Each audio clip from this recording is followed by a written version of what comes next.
the reported figure. That gives you a sense of the huge crisis that this planet is facing. The UN Secretary General has stated that this is the biggest challenge facing world order since World War II. The global economy is headed toward its greatest collapse not seen since the 1930s Great Depression. Oxfam is predicting 500 million people in the global south will be pushed into poverty, and the UN Food Program says that at least 30 million people could die as a result of this crisis. What the effects of this crisis will be on large parts of Asia and Africa when it hits is unknown, but all of the predictions are catastrophic. Reflecting on this international crisis, the British philosopher John Gray has recently observed that from now on the world will be different from how we imagined it. This is not a temporary rupture in an otherwise stable equilibrium. The crisis through which we are living is really a turning point in history. And this pandemic raises many important questions that we need to engage with. Number one, how did we arrive at this moment of crisis? Why was the world so colossally unprepared? Are some governments more responsible than others for the spread of this virus? To what extent are the criticisms of the World Health Organization legitimate? And has the peak era of globalization ended? How can the world now advance global cooperation in an era when all countries are retrenching? And are some political regimes better suited than others to handle this pandemic? And finally, what are the big lessons of history that we can learn and should learn from other plagues that can illuminate our contemporary moment? And of course, the obvious question that is relevant for many of the listeners here is, how is this pandemic and how is this crisis going to affect the politics and societies of the Islamic world? Now, let me point out that we were warned that this day was coming for a very long time. A global pandemic on this scale was inevitable. In recent years, there have been hundreds of health experts who have written books, articles, essays, white papers, given presentations warning the world that this day was coming. Just to cite one example, Bill Gates has been telling anyone who would listen that a global pandemic was just around the corner. Take a look at his 2015 TED Talk, where he makes this argument with a lot of foresight and with a lot of prescient observation. If only we had listened to him then. Fundamentally, this crisis forces us to challenge many long-standing assumptions about global affairs. It forces us to rethink the concept of international security, of national security, of the concept of sovereignty, of the need for diplomacy and international cooperation, and particularly it forces us to think about the concept of human rights in a much more expansive way that includes the right to good public health policies. It forces us also to think about notions of good and responsible government. Writing in the Guardian newspaper last month, the political theorist David Runciman has written, "This crisis has revealed some very hard truths. National governments really do matter, and it really matters which one you happen to find yourself living under. Though this pandemic is a global phenomenon and is being experienced similarly in many different places, the impact of the disease is greatly shaped by decisions taken by individual governments." I want to turn my attention to this broad question of politics and this pandemic. Now, I'm not a physician, I'm not an epidemiologist. My training is in political science with a focus on the societies of the Islamic world and themes of democracy, development, human rights, and authoritarianism. And so recall the question that I posed at the beginning of my presentation. Are authoritarian governments better equipped than democracies to meet the challenges of a pandemic? What does the record over the last 40 days roughly tell us? Or if you want to go back to the beginning of the year when the first reports of the pandemic started to emerge, taking the last 3 to 4 months, what can we say conclusively about political regime types and their responses to pandemics? Let me first quickly summarize an emerging narrative that has shaped the international discussion about this global pandemic. It's a narrative that talks about China's rising global leadership and America's declining global leadership. As Washington falters, Beijing is moving quickly and adeptly to take advantage of the opening created by U.S. mistakes, filling the vacuum to position itself as a global leader in this pandemic response. China has provided material assistance to other countries. It has sought to organize other countries' response to this pandemic. And at a time when there is confusion and chaos in the United States, China seeks to demonstrate that it is now a global leader in terms of responding to crises of this dimension. Just to give you a quote from one prominent European Union policy advisor and a prominent person in the Italian foreign policy discussion, recently Natalie Tocci wrote, "To me, what is striking is the complete absence of the U.S. from public debates. The U.S. is basically off the map, and China is very much on the map." Stephen Walt of Harvard University, professor of international relations, has argued that worldwide faith in U.S. competence has been one of the pillars of its global standing, and now that understanding is crumbling. Far from making America great again, this epic policy failure will further tarnish the United States' reputation as a country that knows how to do things, Walt wrote recently in an op-ed piece in Foreign Policy magazine. America has not done badly, it has done exceptionally badly, said a prominent political scientist and advisor to the French government. America prepared for the wrong kind of war. It prepared for a new 9/11, but instead a virus came. And this raises a question: has America become the wrong kind of power with the wrong kind of priorities at the beginning of the 21st century? And so what we see taking place internationally is a Chinese leadership position. They've sent supplies, personal protection equipment, masks, test kits to countries around the world. They've sent advisors to help other countries struggling with the pandemic, both in Europe and to the United States. China has sent teams of experts to Cambodia, the Philippines, Myanmar, Pakistan, Malaysia, Indonesia to share their knowledge of what happened in China and to help fight this pandemic. China has also reached out to Latin America in terms of providing support. Now, this global leadership role that China is now performing also implies a very subtle sort of suggestion that perhaps the Chinese governance model, the model of government in China, requires a second look, particularly when it comes to handling big global problems such as a pandemic.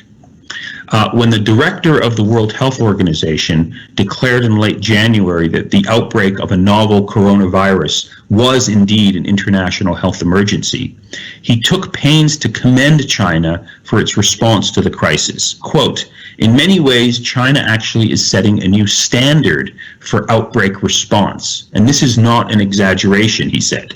He went on to praise China for, quote, "the speed with which it detected the outbreak and its commitment to transparency." Now, revealingly, Donald Trump himself has also praised China in almost the exact same framing and with the exact same words. On January the 24th, Donald Trump tweeted, quote, "China has been working very hard to contain the virus. The United States greatly appreciates their efforts and transparency. It will all work out well. In particular, on behalf of the American people, I want to thank President Xi." A month later, in February, Donald Trump echoed his praise for the leader of the Chinese Communist Party, again sending out a tweet, quote, He is very strong, sharp, and powerfully focused on leading the counterattack on the coronavirus. Great discipline is taking place in China as President Xi strongly leads what will be a very successful operation. Now, as this new disease has grown into a global health crisis, Chinese officials have quarantined entire cities in a matter of days. They suspended travel, they've closed schools, businesses, and imposed strict travel restrictions on citizens, preventing them from leaving their homes as a strategy of fighting this pandemic. Local researchers in China sequenced and shared the virus's genome, allowing labs around the world to work on their own diagnostic tools. Authorities in China built 2 specialized hospitals in a matter of 10 days, and Chinese media broadcast these developments to the entire world. World Health Organization officials have continued over the last several months to praise China's response to this pandemic. At a conference in Munich in February, the executive director of the World Health Organization maintained that the people in China feel protected. Quote, "They feel like their government has stepped in aggressively and quickly to protect them." And then he added, "That is the ultimate social contract between governments and peoples." Now, contrast this narrative, contrast this picture that I've painted with the situation in many Western liberal democracies in Europe and in the United States. During the public health crisis, governments in the United States and in other liberal democracies have been forced to act much more slowly. They've had to consider balancing health checks, limiting human movements, instituting quarantines with individual rights and individual liberties. There is a deep legal tension and problem with having a state demanding its citizens to engage in a lockdown, to undergo a quarantine, with constitutional law that allows basic rights such as freedom of association and freedom of assembly. Thus, it has been argued, and thus it has been believed, that in moments of crisis, such as a pandemic, democracies are not as effective in responding to these moments of deep despair. Democracies are considered to be, in this narrative, weak because they lead to a lot of polarization, debate, and they prevent governments from responding forcefully to deal with a crisis such as a global pandemic. And as a result, some people have suggested that perhaps this global crisis forces us to rethink notions of what constitutes good government. Perhaps there's something to reconsider when we think about democracies. Perhaps the way that some East Asian countries have performed, in contrast to Western liberal democracies, forces us to rethink the concept of democracy and authoritarianism at this moment in time. Now, of course, this pandemic is taking place against the backdrop of another development that has been taking place in the world over the last 10 years. The rise of global authoritarianism and the global democratic decline. Unfortunately, this particular COVID-19 crisis is unfolding at a time when democracy around the world is in deep distress. For more than a decade, democracies on a global scale have been in recession, and more countries have lost rather than gained political rights and civil liberties over the last 15 years. In the past decade alone, the rate of democratic breakdown has been accelerating, and nearly a fifth of all democracies are now failing. As the advanced post-industrial democracies have become preoccupied with their own internal problems and divisions, as their prestige has waned, particularly that of the United States following the 2003 Iraq invasion and then the 2008 financial crisis, Russia and China have expanded their global reach. They behave internationally today with a lot of self-confidence, a lot of pride, and democracies are on the defensive. So this particular set of developments is very difficult to ignore, because if you compare what's happening today in many Western leading democracies with respect to the pandemic. You see a lot of death, you see a lot of confusion, you see a lot of chaos. Just look at the global numbers with respect to deaths and pandemics. The top countries at the top of the list are all Western liberal democracies. Italy, Spain, France, the United Kingdom, and especially the United States, which is at the top. And by contrast, the numbers in China are much lower given its huge size. Donald Trump's mismanagement of this crisis does not reflect positively on democracies and their ability to respond effectively to pandemics. China, it is claimed, has shown great leadership by initially stumbling but then containing and stopping the outbreak of the virus and sending medical aid and supplies to countries around the world. In short, there is a narrative that's out there. There is a claim and an argument that is out there that perhaps the China model deserves a second look. And the key theoretician, the key public defender and intellectual proponent of this narrative has been Kishore Mahbubani, the Singaporean public intellectual and diplomat. He's someone who's frequently on CNN. He goes to Davos. He writes in the mainstream American press, and he just so happens to have a new book out. And he has written, just to summarize this narrative that is very much part of the global public debate, he recently wrote in The Economist magazine the following words: "The pandemic could thus mark the start of the Asian century. This crisis highlights the contrast between competent responses of East Asian governments, notably China, South Korea, and Singapore, and incompetent responses of Western governments such as Italy, Spain, France, Britain, and America. The far lower death rates suffered by East Asian countries is a lesson to all. They reflect not just medical capabilities, but also the quality of governance and the cultural confidence of their societies. What has shocked many in Asia is the reluctance of some Western governments to allow science and basic epidemiological modeling to determine policy responses. After its initial missteps in Wuhan province, China firmly deployed good science and robust public policy measures to break the back of the problem. It responsibly released the genetic data as soon as Chinese scientists sequenced the genome of the virus in early January. The result, this is the penultimate point that Mahbubani makes, the result is that the post-COVID-19 world will be one in which other countries look to East Asia as a role model, not only for how to handle a pandemic, but how to govern more generally. These arguments, as I said a moment ago, are captured in Mahbubani's new book that has just been published at this exact same time, called Has China Won? The Chinese Challenge to American Primacy.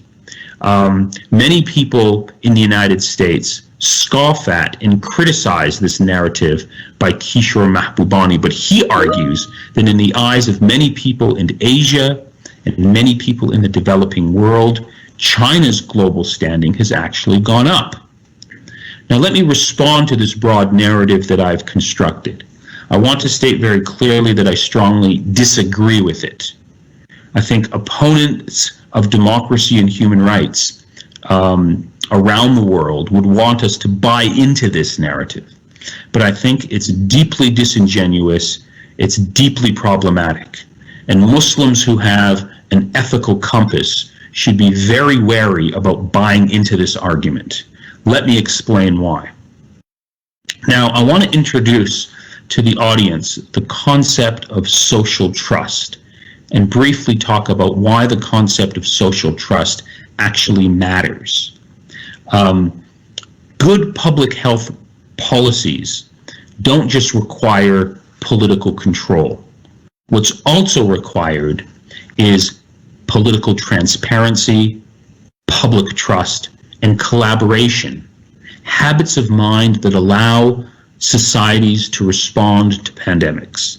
Citizens of democratic nations can reasonably expect a higher level of accountability, honesty, and candor from their governments than in authoritarian regimes.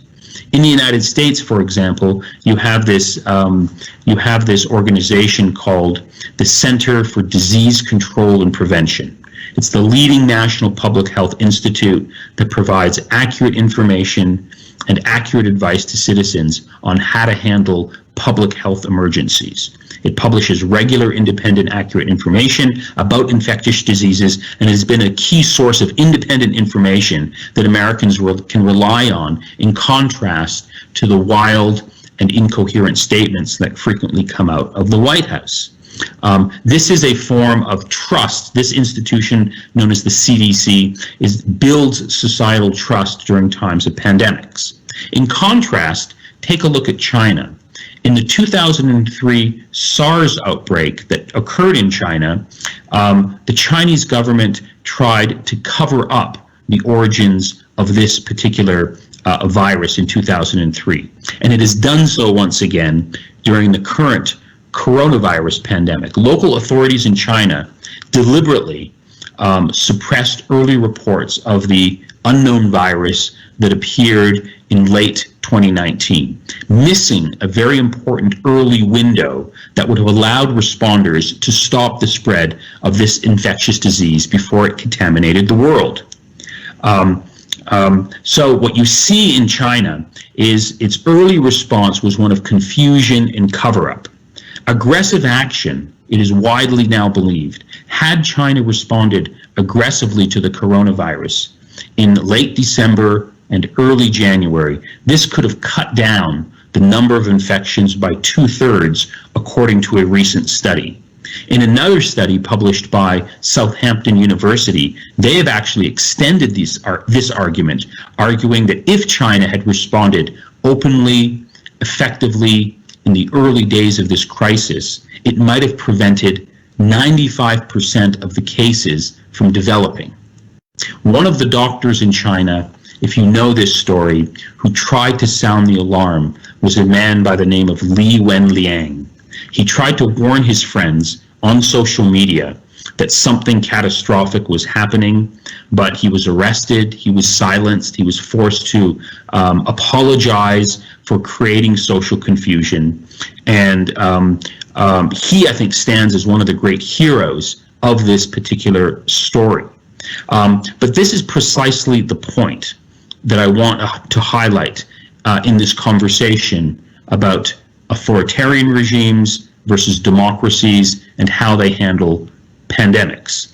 China's cover-up of this virus did not result as simply a function of something that went wrong in the communications between Wuhan and Beijing. In a repressive authoritarian state, cover-ups happen by design. The language of authoritarianism, the language of fear, the language of force is part of the DNA of authoritarian regimes. In the context of a global pandemic, as we are seeing right now, the results of these types of policies can be catastrophic for our world. To sharpen this point, it's very difficult to imagine a similar cover-up taking place in a robust and healthy democracy. And let me say something more about this topic and expand the concept of public trust or social trust in its relationship to pandemics. During a public health crisis, a government's credibility is a vital national asset. To slow the spread of the virus, a government must convincingly inform and instruct the public. And to do this, it must inspire trust. Trust that it is following scientific advice, trust that a government is acting out of the interests of the population at large, not in pursuit of narrow interests. And trust is also important that it is enforcing measures that will help us keep the public safe. Trust depends on transparency. If governments appear to be concealing the truth or withholding information, their credibility can quickly crumble.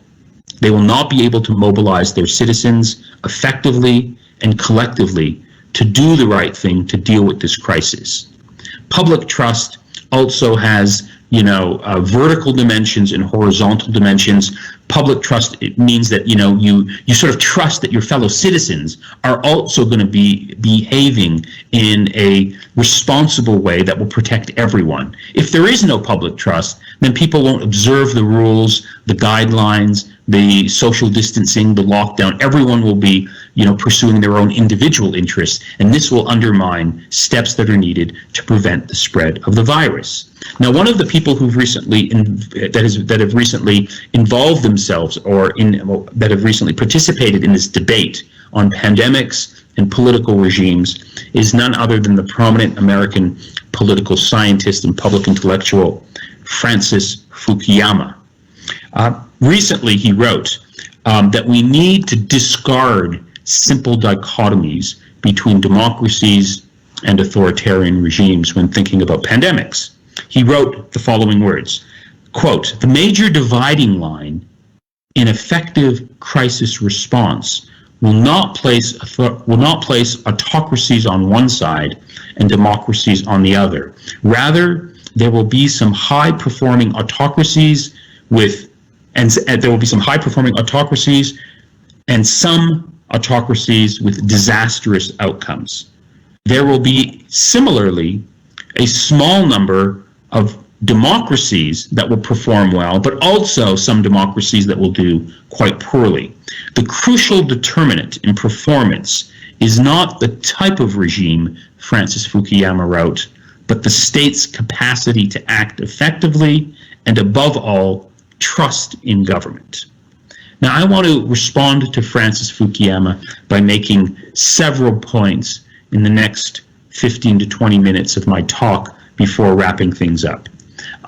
I think I fundamentally disagree with Francis Fukuyama's claim that regime type doesn't matter. I think regime type profoundly does matter. Yes, there are always exceptions to the rule, but I think the record up until now clearly suggests that democracies have performed much better than authoritarian regimes in responding to this particular global pandemic. Point number one, when this crisis is over and we can examine the behaviors of democracies versus authoritarian regimes, I think we're going to see a broad general trend that elevates the superiority of democratic responses than authoritarian responses. So yes, there'll always be the outlying cases, the Singapores, the United Arab Emirates, but these I think are largely non-representative countries of political systems and regimes in the international community. The theme of social trust is worth thinking about at a deeper level. Social trust in general is much more evident and exists at a much wider and deeper level in democracies than in authoritarian regimes for reasons that should not require an elaborate argument. A lot of this has to do with the concept of political legitimacy. A regime that is not viewed as politically legitimate by its citizens will not inspire social trust. So take, for example, the question of social distancing and of quarantines. Why would citizens in a regime that is viewed as authoritarian, or a regime that has a legitimacy problem, why would citizens follow the guidelines of a corrupt set of political leaders when it is widely viewed that those political leaders do not have the public interest in mind? They have the interest of a very narrow group of actors in mind. So, for example, just to highlight this argument, I'm living in the state of Colorado. It's generally been observed from my vantage point over the last month and a half that people in Colorado have largely followed the guidelines of the governor of this state and of the mayor of this state. People have stayed in their homes, they're wearing masks, they're participating in social distancing as a way of trying to deal with this crisis. That's because for all of the failures and weaknesses of the United States, at least in many of the states that have been doing a good job, there is a lot of social trust. Citizens do believe that the governors and the mayors are trying to provide guidelines that will help us navigate this particular crisis. Francis Fukuyama's skepticism if you read his argument about democracies in general, are very much rooted in the policies of Donald Trump. And he believes that Donald Trump's performance here is somehow reflective of how democracies on a global scale have been performing. I think that's a analytically distorting claim. So yes, the United States today, at the national level in particular, is clearly a flawed and deeply declining democracy. But broad generalizations that flow from the case of Donald Trump in the United States, I think, do not help us. What about South Korea? What about Taiwan? What about Germany? What about New Zealand? What about Canada, Norway, and Iceland? Look at their responses to this global crisis. They have much more healthy democracies at the national level, and they have actually been performing quite well in contrast to authoritarian regimes. Take the case of Spain for a moment and think about Spain's the loss of life, the number of viruses. So it's been a very difficult time for the people of Spain. But one of the good things about democracies is that there is regular elections, and the government in Spain is going to have to face the wrath of its citizens the next time people go to the ballot box and ask the obvious questions of Spanish leaders. Why weren't you prepared for this pandemic? Why did you respond so slowly? Why wasn't there sufficient health facilities prepared to deal with this pandemic? In other words, even when a government deals with a crisis and performs very poorly, that government will then be subjected to an accountable electoral process that will force a new government to come to power that will be very unlikely for that new government to make the same mistakes as the previous government. This, of course, happens in democratic systems. It doesn't happen in authoritarian regimes. In authoritarian regimes, there is no hope that citizens can change the government and hold them accountable for policies that have clearly failed. So I think that's an important sort of lesson here that we need to learn with respect to thinking about the relationship between pandemics, democracies, and authoritarian regimes.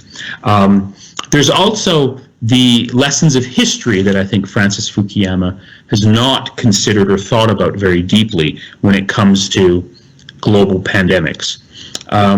Now, as a result of this current crisis, there has been a lot of discussion and debate about this particular moment and what happened in our world in 1918, when you had what was called the Spanish flu or the Great Influenza. Just recall what happened roughly 100 years ago in 1918. Roughly 500 million people, or 1/3 of the human population, was infected with this unique, very severe form of influenza that, is sometimes inaccurately called the Spanish flu or the swine flu. The number of deaths on the global level is considered to be 50 million. 50 million people were killed 100 years ago as a result of this particular pandemic. In the United States, the number of people who died in 1918 was 675,000 people. That's more people died in the United States in 1918 and 1919 as a result of the Spanish flu than all of the wars that the United States has fought during the 20th and 21st century. So if you add up the number of people, the number of Americans who were killed in World War I, World War II, the Korean War, the Vietnam War, the Iraq War, the Afghanistan War, that number is smaller than the number of people who were killed in 1918 as a result of the Spanish flu. One of the great books on this topic is called The Great Influenza, the epic story of the deadliest plague in history by John Barry. And he talks about the lessons that we should be learning in terms of the relationship between good governance and pandemics. And John Barry in his book, if you when you read the book, one of the key themes that comes out of the book is that telling the truth is profoundly important in terms of dealing with a pandemic. Telling the truth is connected to public trust. The way to do that, he says famously in his book, is to distort nothing. Don't try and spin the truth. Don't try and lie to your population. Don't try and manipulate anyone. In a recent interview on the lessons of the 1918 pandemic, John Barry was asked, what are the consequences of lying in a society that is facing a pandemic? And he responded, it was a disaster. He's talking about 1918. People lost faith in everything, in their government, in what they were being told. They lost faith in each other. It just isolated people further from each other. If trust collapses, he said, then it becomes everyone is out for themselves, and that is the worst instinct that you want to see when dealing with a crisis of this scale. In most disasters, sometimes people come together. But if you look at what happened in the United States, different cities, he said, responded differently. In the case of Philadelphia, the government in Philadelphia was not interested in taking precautions. They had much higher levels of death, much higher levels of cases. In contrast, he talks about the situation in St. Louis, where the government and the city authorities did actually take precautions, and the number of people who died was significantly smaller. So this is, I think, a key point that is often forgotten when it comes to thinking about pandemics, the question of social trust and the truth. When it comes to telling the truth, it's a fundamental fact that telling the truth is not a core feature of authoritarian regimes. In fact, lying and deception in order to retain political power and maintain political power is a core feature of authoritarian regimes. Generally speaking, democracies are much better at telling the truth for obvious reasons, because healthy democracies have a free press, have civil society, have a certain respect for free speech and inquiry. There is opposition, there is an independent judiciary, and this helps the truth get out. Now, I'm reminded of a very famous argument that I think bears on the current crisis that we're facing today. And that's an argument that was advanced almost 20 years ago by the prominent Indian economist and public intellectual Amartya Sen, who now teaches at Harvard University. He won the Nobel Prize in Economics in 1998, in particular for his work on famines.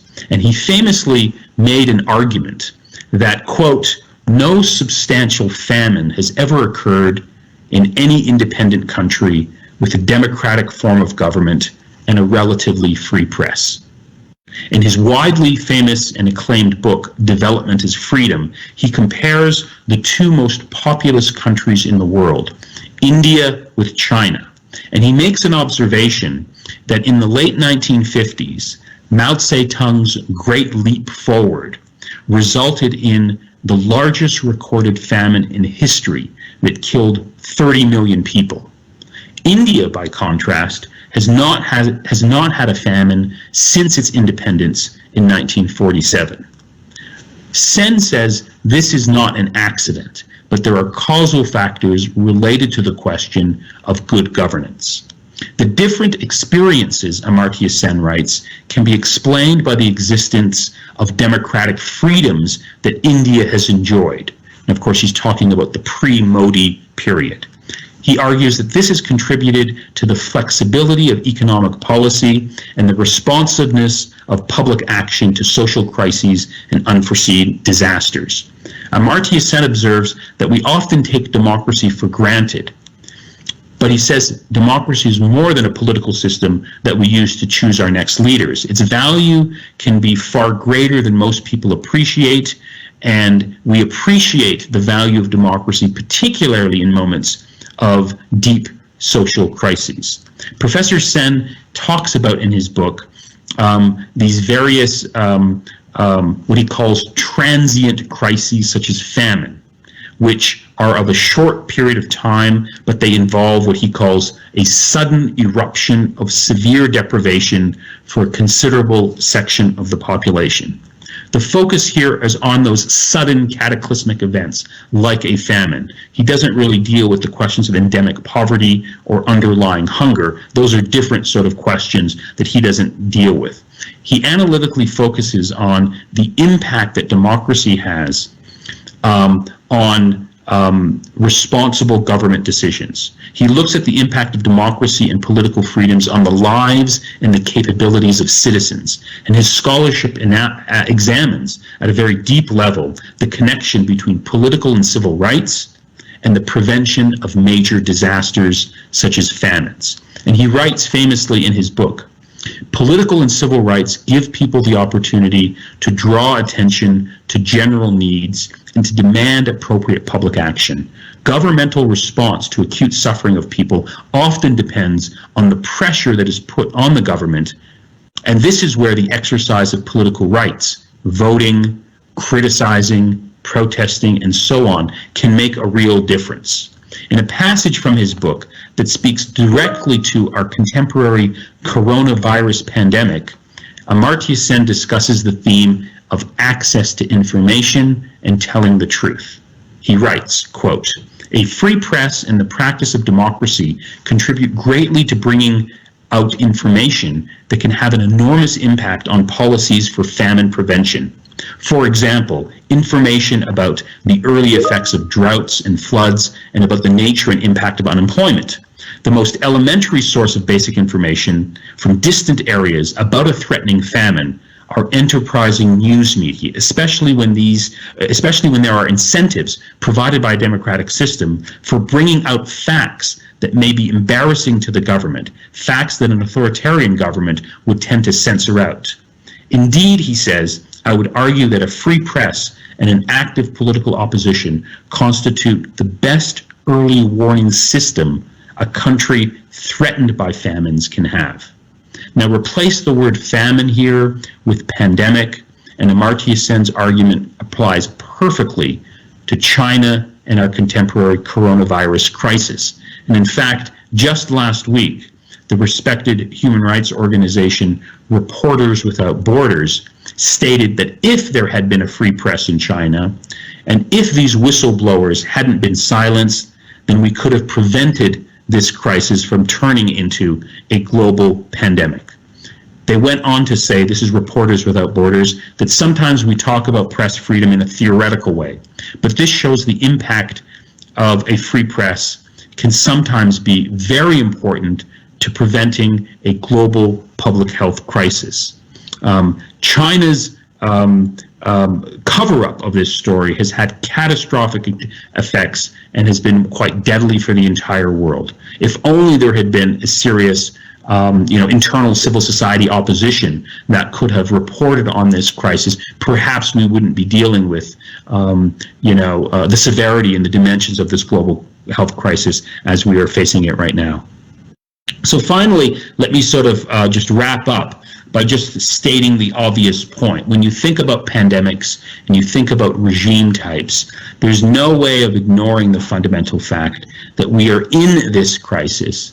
We are facing millions of people who've been infected. We're facing the problem of rising deaths and the potential of millions of people dying either directly or indirectly in Asia and in Africa because of this virus as a direct result of the failures of the policies of the Chinese Communist Party that acted very inappropriately, that acted, I would argue, criminally by trying to cover up what was happening because they were interested in what Donald Trump was interested in. They were interested in their economic performance. They didn't want a quarantine to take place. They didn't want the world to cut off air traffic and commercial trading relationships. They wanted to sort of snuff out this problem, but of course they couldn't do that. And if you follow the story, if you follow the spread of this virus to Italy, the spread of this virus to the United States, all of it has its origins in Wuhan province. And so in that sense, one has to sort of stop and really think critically about these heroic doctors and physicians in Wuhan province who tried to warn the world that something terrible was happening, but they were snuffed out by the political authorities in Beijing. And that, I think, is something that we're going to have to think very seriously about as we move forward. I want to just end by talking about what's happening in our part of the world, in the Middle East and the Muslim world. And of course, the epicenter of the coronavirus in the Middle East is in the Islamic Republic of Iran. The official government figures in Iran is that roughly 5,500 people have been killed, and there's about 87,000 infections. Most people believe that's a gross underreporting of the actual number of cases in Iran. And if you look at how the Islamic Republic of Iran has behaved and responded to this crisis, it has responded with a lot of incompetence, a lot of confusion that has spread this virus in ways that have been catastrophic for the people of Iran. I'd be happy to talk more about the case of Iran, but in a nutshell, the regime in Iran was not interested in dealing with the dimensions of this crisis or taking it seriously, really. The focus of the regime was dealing with its own internal problems with respect to rising political opposition and discontent. It was focused on dealing with the pressure that they were facing from the United States. And in the early reports of the crisis coming to Iran, the senior leadership engaged in outright conspiracy theories, both at the level of the supreme leader, both at the level of the government of President Rouhani. They talked about this virus not in the way that responsible politicians should talk about a virus, but they talked about it in the way of, this is possibly, they said, an American plot to try and subjugate Iran. And there has been an attempt to really cover up the dimensions of this problem. There's been internal bickering between different factions within the Islamic Republic of Iran, and there's been an absence of reporting. And so what you see in Iran, because the regime is authoritarian and because there's an absence of social trust, people are not respecting the rules of social distancing. People are just going about their daily business. Some people are going on the internet and listening to conspiracy theories that if they drink alcohol, somehow that will protect them from the coronavirus. And this has led to a massive expansion of alcohol poisoning in Iran. And so one doctor in Iran actually said that we're dealing with two crises now. We're dealing with a coronavirus crisis, and we're dealing with an alcohol poisoning crisis. So if you look at the response of the Islamic Republic of Iran, how they tried to silence information, how they didn't tell the truth due to the absence of social trust, Iran is a textbook example of the problems of authoritarian regimes in dealing with global health crises. There's a lot more to say about what's happening in other parts of the Islamic world, but let me just conclude with a bunch of big takeaway themes that I think we're going to have to sort of come to terms with as this virus starts to spread and as we come to terms with the new world that is unfolding in front of us. Unfortunately, this crisis is going to strengthen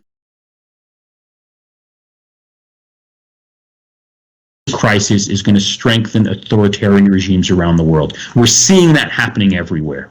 We're seeing it happening in the United States, where Donald Trump is an authoritarian leader, where he's threatening to sort of shut down Congress, where he's, trying to consolidate more power. But generally speaking,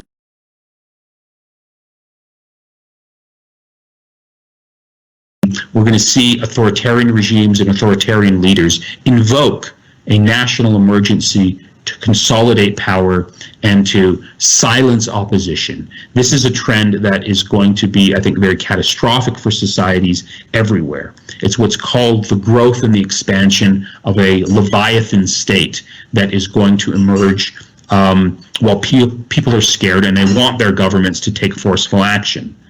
That's one big takeaway.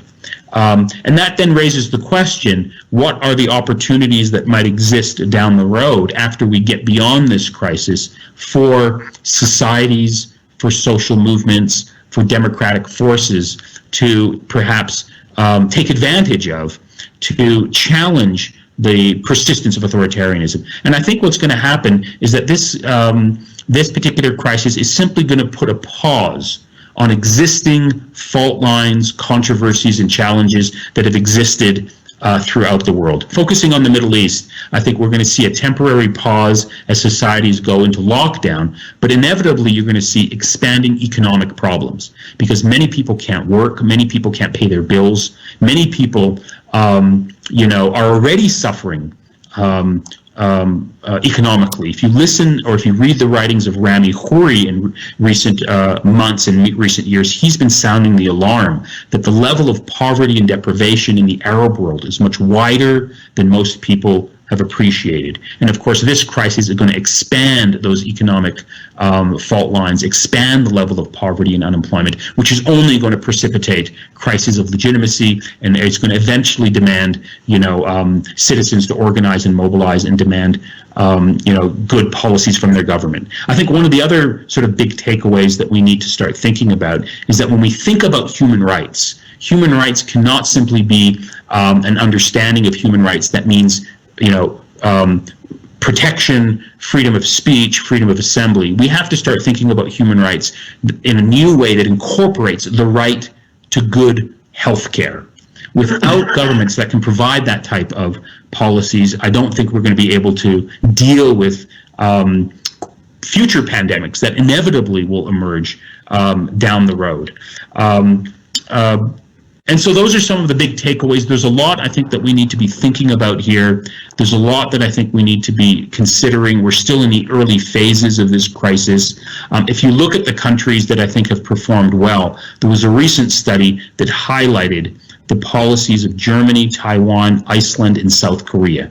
If you look at the numbers, it's actually quite revealing. South Korea and the United States announced their first coronavirus deaths around the same time, but the outcomes have been completely different. And I think, the explanation as to why South Korea has done such a good job in dealing with this crisis, protecting its economy along the way, and why the United States has done such a terrible job, has to do with the quality of governance and the quality of democracy.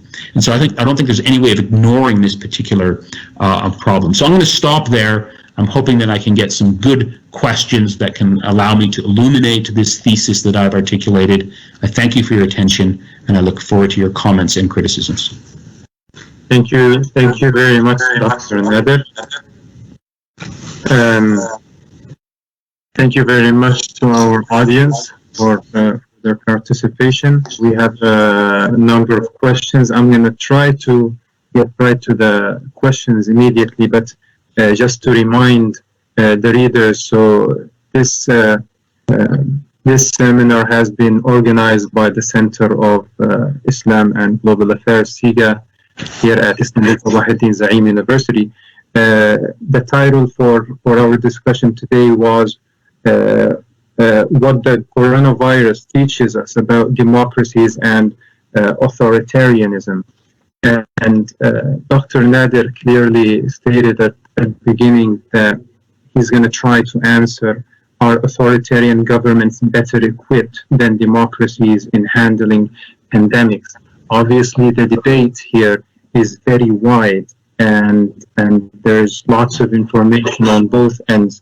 Dr. Nader covered that quite clearly, actually, intensively at the beginning, basically in a general comparison between China, the authoritarian, and then the US in terms of representing the democracies and all of those. He pinpointed a few important views, one for Mahboubani, talking about the rise of the Asian style of leadership generally, that of Francis Fukuyama as well, telling us that not the type of regime necessarily, however, maybe the trust in governance. However, Dr. Nader did insist that after all, democracies are much better, and then especially when such events are over, that's proven. How democracies are better, generally because of social trust. Social trust is there. Generally, social trust is present in democracies more so than in authoritarian regimes. You also mentioned that this aspect of of social trust and people willingly following the leadership of their leaders because of this component and its existence within communities, maybe more so in some communities or countries than others. And then another point was the factor of the presence of elections, and then how that could lead into the accountability of all of this. Okay, I'm going to quickly read, Dr. Nader, a few of the questions we have. Let's do three at a time, and then see. Okay, so one question says, can China ever be unipolar global superpower, seeing how they lack a cultural appeal given their language and cultural barrier? Okay. Is there any possibility of centralizing the power and closing the democratic room in a nation, especially in Western countries, due to the rapid expansion of extensive power? Okay, I'm going to give one more question. Okay, another dimension of success which has been mentioned is that of female leadership instead of the dichotomy between authoritarian regimes and democracies. Could you share your thoughts on that? Let's do those, and then if we have more time, we'll take another round. Yeah. The last question with respect to female leadership and the coronavirus crisis is a very important question. If you look at the countries that have been performing quite well in this pandemic, the ones that I mentioned, Taiwan, Iceland, New Zealand, Germany, South Korea, the majority of those countries are actually led by women. That raises the question, is there something unique about the leadership of women that helps them govern more effectively in terms of pandemics and in terms of global health crisis? I think there actually is. I think women, generally speaking, not exclusively, tend to be better at providing leadership that involves global cooperation. That when it comes to thinking collectively, responsibly, thinking about not your own narrow political interests and your own ego and reputation, but thinking about what society as a whole or the world as a whole requires, that comes from, I think, certain features of female governance that overlaps with, good governance. And I think it's not a coincidence also.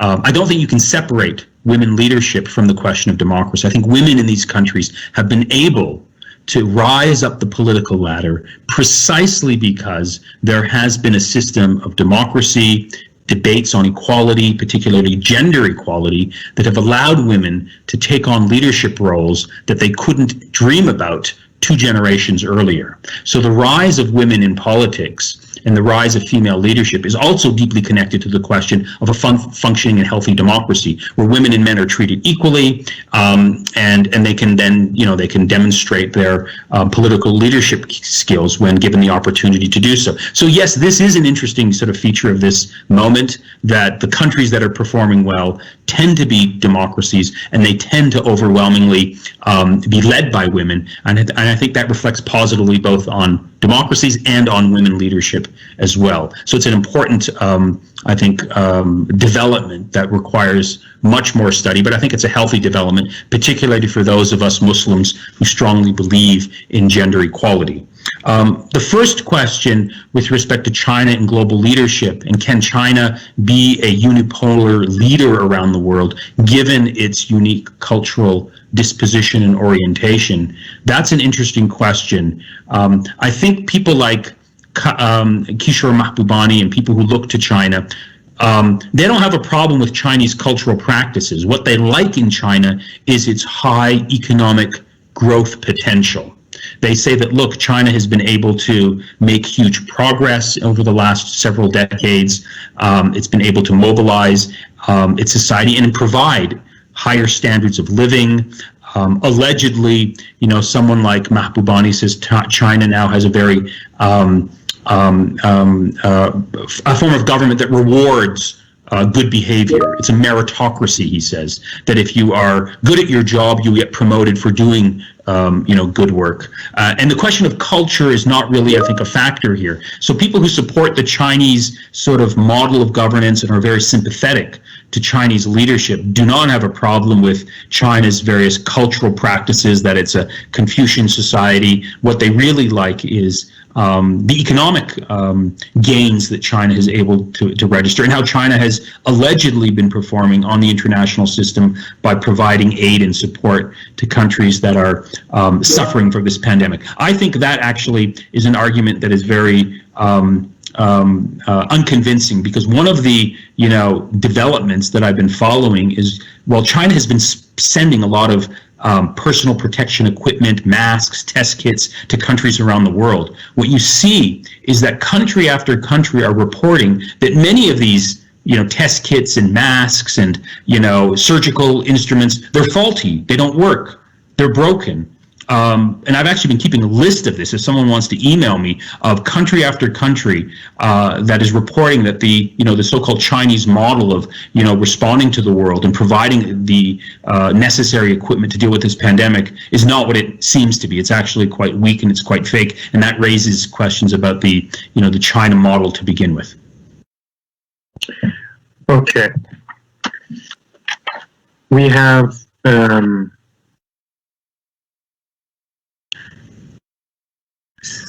We have a question about Africa. So where is Africa in this discussion? Will we see more influential roles for China in Africa? And what about poor countries in general and their poor healthcare? Should we wait for miracles? So this is one question. Let me answer that question before you go on to the next one, because it's an important question. And much of the global discussion now on this pandemic has been on the West. Mostly the West, what's happening in Europe, what's happening in the United States. In part, that's understandable, because the United States has the largest number of cases, and it's a major global power. We haven't, I think, spent enough time looking at what's happening in Africa.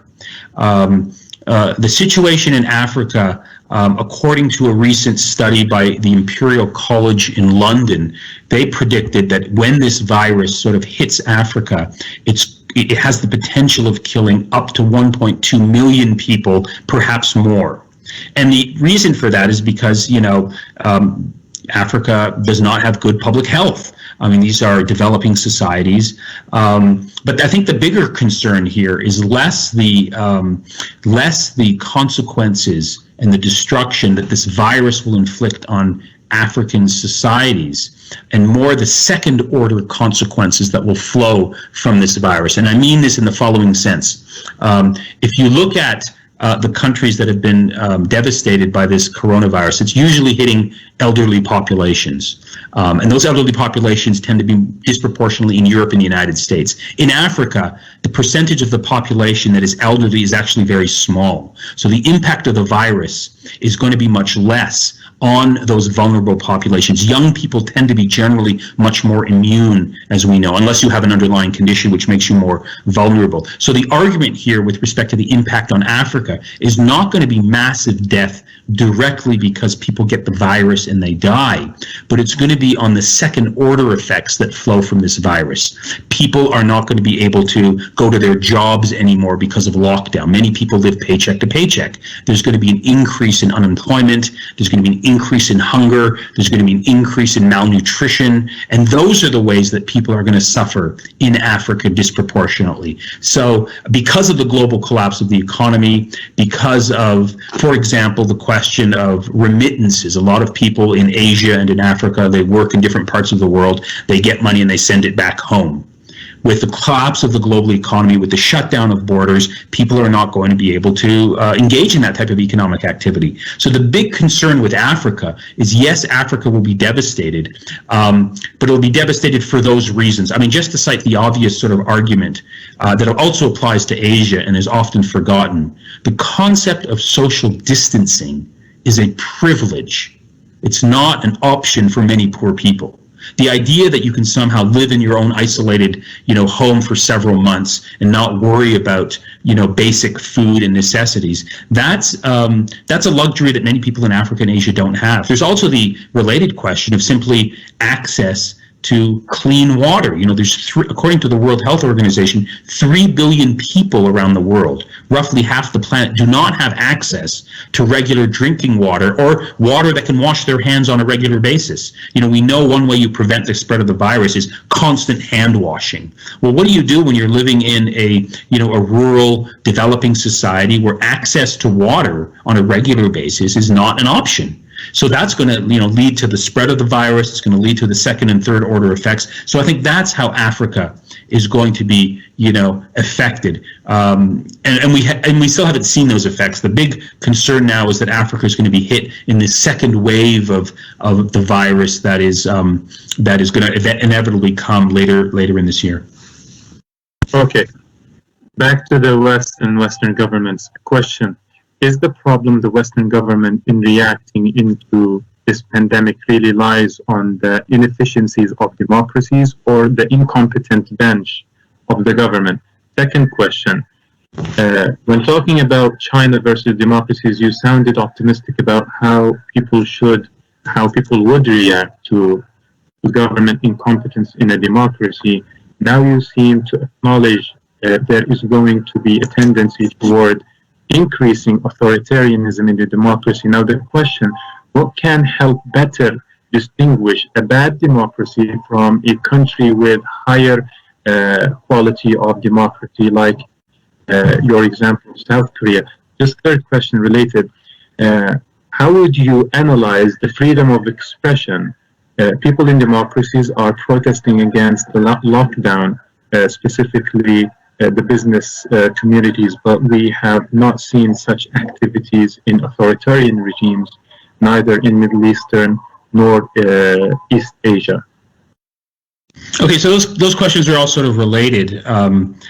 With respect to the last question, yes, there's been protests here in the United States over the lockdown, but I think it's important that we don't exaggerate the size of those protests. Those are sort of, I think non-representative. The protests in the United States, for example, that we've seen, those are, extreme supporters of Donald Trump who have been consuming Fox News and have taken to the streets protesting this virus. Most Americans, I think, have been respecting the social distancing guidelines and have been, trying to sort of deal with this crisis in a responsible way. But the other two questions actually do raise an important question about, democracies and its relationship to pandemics. I think we have to make distinctions between different democracies.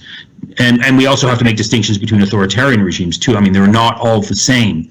With respect to democracies, we clearly see different levels and different qualities of democracy. In the United States, for example, I think it's very clear we can see that the United States, generally speaking, is a declining democracy, particularly at the national level. Donald Trump doesn't believe in democracy. His instincts are all authoritarian. The way that he's performed now sort of, is a reflection of the way that authoritarian, dictators behave. But if you sort of, look within the United States itself, you see different things happening. At the national level and at the level of, Congress and the Republican Party, you clearly see authoritarian policies taking place. But if you look at a different level of analysis in the United States, look at what's happening at the state level and at the city level, you see very different things happening.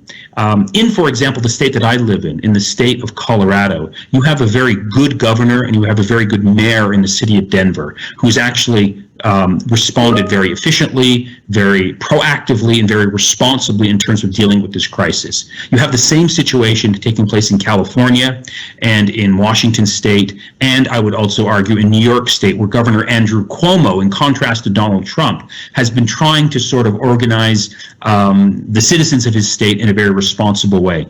So I think when we think about the question of democracy and pandemics, I think we have to resist the temptation to think that democracies are all the same, and to resist what is often a big problem here, the problem of triumphalist narratives, that democracies are, just in and of themselves superior. We have to make distinctions between different democracies and within each democracy. And so I think when you look at it this way, you'll clearly see that some democracies are behaving much better. I mean, those democracies that I think have less political polarization, that have much higher levels of human development indicators. In other words, those societies where you have good public health, where you have a good social welfare program, those societies tend to be responding much better than societies that have the absence of those things. So in the United States, you don't have universal health care.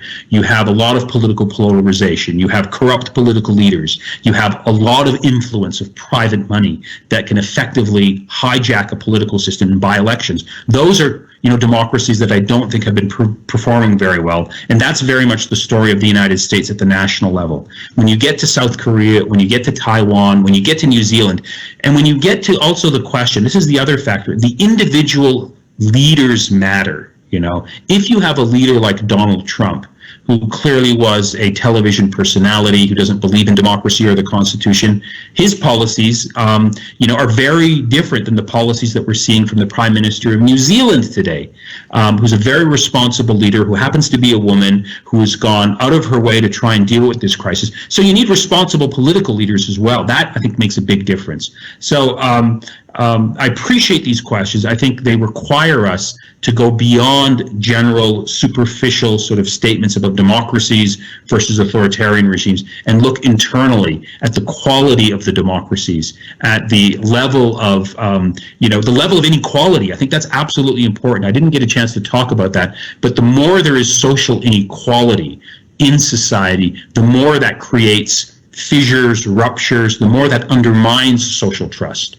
The more that there is, I think, social equality, the more that government takes care of its citizens by providing basic social welfare programs, providing good health care. That, I think, helps create bonds of social trust that can help societies navigate crises such as the one that we're dealing with now.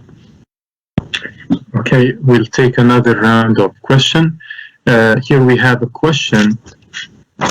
An interesting analysis, Jazakallah khair. However, the problem with modern liberal democracies is they share the same critiques you would give to authoritarian states.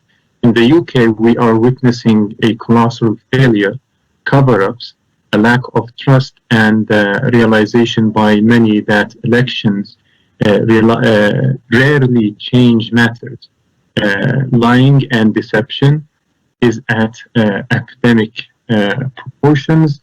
Liberal idealism remain blind to these failings. Another question to the U.S. What has been the role of the U.S. National Guard?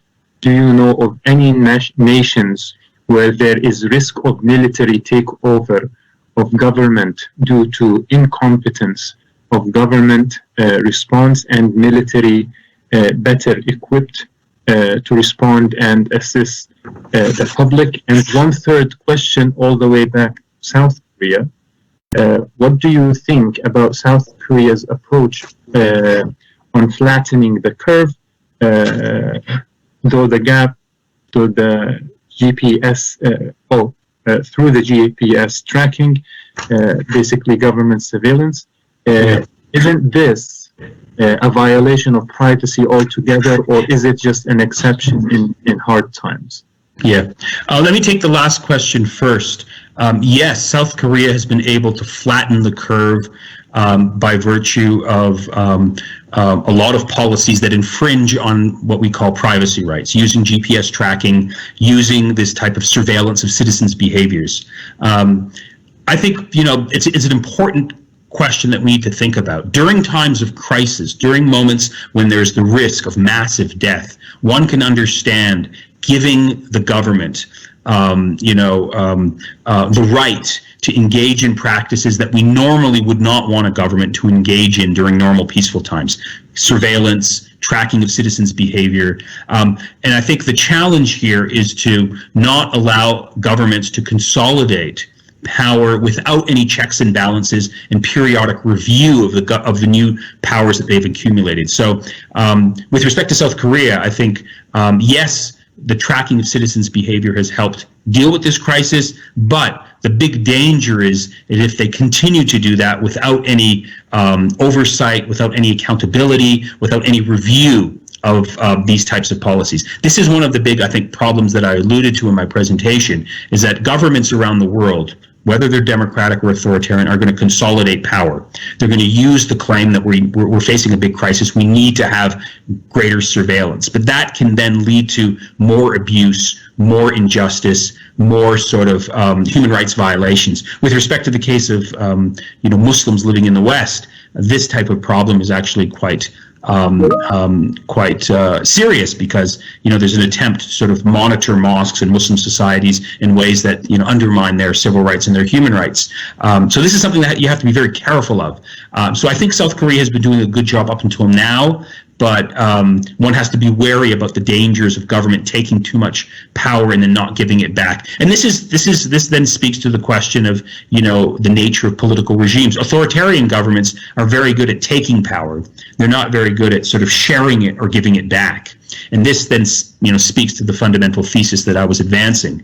Authoritarian governments are going to use this moment to deal with their fundamental underlying problems of political legitimacy by using a national emergency to arrest people, to silence opposition, to perpetuate their political power in the name of this national emergency.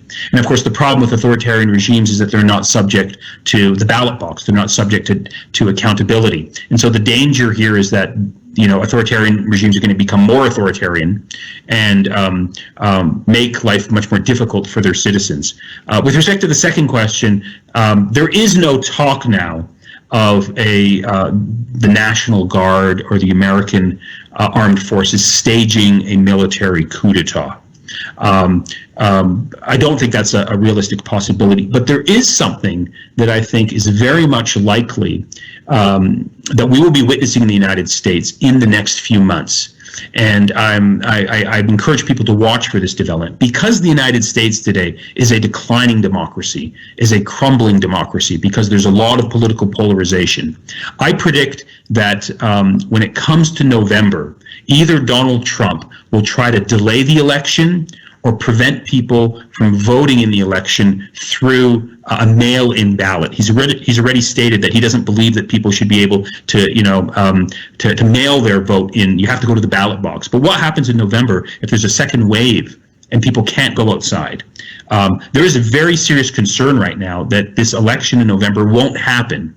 There's also the big concern that's related to this point. What happens if Donald Trump actually loses the election? I don't see Donald Trump going to the inauguration ceremony at the White House in January and peacefully handing over power to Joe Biden. What Donald Trump is going to do is he's going to claim the election was unfair, he's going to claim the election was stolen, and he's going to try and mobilize his supporters to come out into the streets and take the country back. And so there is a very serious risk in the United States of civil war breaking out over the next several months. And we're seeing it right now today with these protests by Trump supporters saying that they don't want to observe social distancing. What's actually quite catastrophic here is, despite Donald Trump's monumental mismanagement of this crisis, his poll numbers are still very high. He's still in the mid 40s, to high 40s. He hasn't suffered a major blow to his reputation as a result of not just his mismanagement of this crisis, but everything that he's done over the last 3 years. So that, highlights the fact that this is a country that I'm living in that is very politically polarized. There's a lot of people who don't trust their ideological adversaries. And when it comes to the next national election, this country could be facing a very serious crisis that could result in some sort of conflict, could result in some sort of civil clash. A lot of Trump supporters have guns. That could require the National Guard or the military to actually step in. So there's a lot to be concerned about for the United States in terms of the future of its democracy that could involve some sort of military action. Okay, thank you very much, Dr. Nader.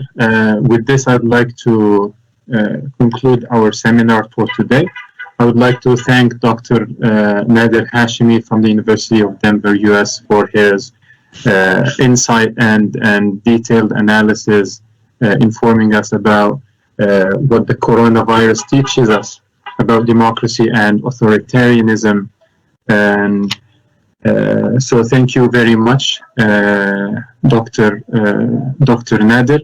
And before we leave, I would like to remind our participants for tomorrow's seminar. It will be with Dr. Dalia Fahmy. She will talk about COVID-19, the rise of the alt-right, and the continued mainstreaming of Islamophobia. Once again, thank you very much, Dr. Nader Hashemi, and thank you very much to all of our audience. And I would also like to stress our thanks to everybody in Syria who has been working hard to organize those events. So thank you very much, everybody. Thank you, Dr. Sami, and thank you, Brother Yunus. With this, I would like to conclude. Thank you very much, and we'll see you tomorrow, inshallah. Assalamu alaikum. Walaikum salam. Thank you. Thank you.